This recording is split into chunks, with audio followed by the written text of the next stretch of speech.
grade. I just wanted to say hello this morning. I don't have a lot of big announcements. I just wanted to say hi.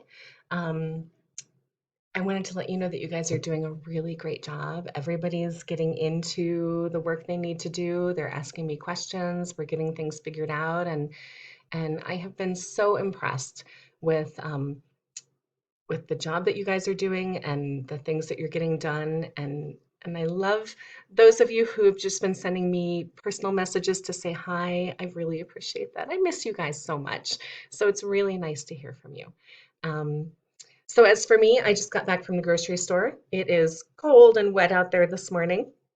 It was pouring rain on me while I was unloading my groceries into the car, of course, so everything got soaking wet. And then it changed to snow on the way home. So I'm watching the snow out my window right now.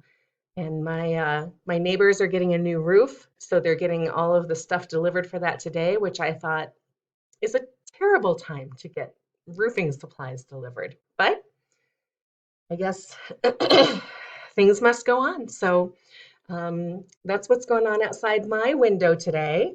Um, so send me a quick message and tell me what's going on in your life because I miss hearing about it. So I hope you guys are having a great day. If you have any questions about today's assignments, let me know. And I'll talk to you again soon. Have a great day. Bye.